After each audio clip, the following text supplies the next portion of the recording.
Her liver was removed. Yeah, he put it back in. Probably cut it out if he's just gonna sew it back in again. What's wrong with the meat? She has liver cancer. He's eating them. My name is Hannibal Lecter, one of the best psychiatrists in the entire country. Today my old friend Jack brought me someone new, a young man named Will. And just from a few words I could already see right through him. No thoughts in the vulnerino of your skull for things you love. Which profile are you working on? But Will hated being analyzed. The conversation ended badly, and yet I couldn't stop thinking about him. The very next day, the police found a woman's body in the woods, hung up on deer antlers.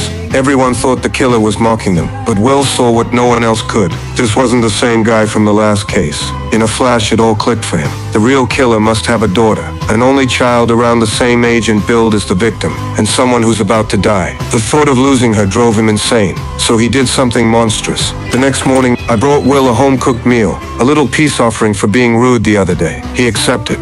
God forbid we become friendly. I don't find you that interesting. Later, we went out to the construction site to look for clues. Will's mind worked fast. He found the suspect almost immediately. But before Will could act, I'd already warned the man. You know,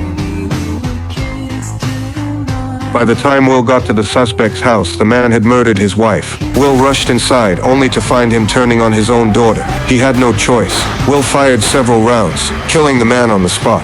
But the girl was already badly hurt. Luckily, I arrived just in time to save her life. And in that moment, Will and I shared a bond neither of us could name. But peace never lasts long. 2 days later, a group of high school boys stumbled on something buried in the woods, a human hand.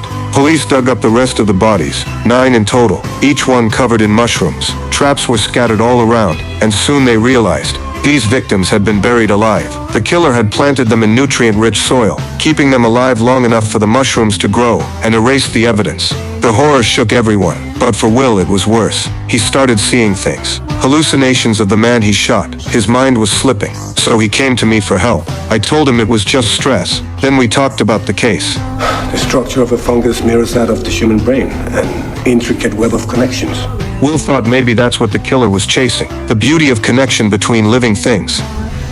Is that what your farmer is looking for? Some sort of connection? That idea lit a spark in him. He rushed back to the lab, checked the bodies again, and sure enough, the coroner confirmed it. All 9 victims had diabetes. Sugar, that's what made the fungi thrive. Then Will had a breakthrough. The killer must have used drugs to knock them out before burying them. And who could alter medication like that? Only 2 kinds of people, a doctor or a pharmacist.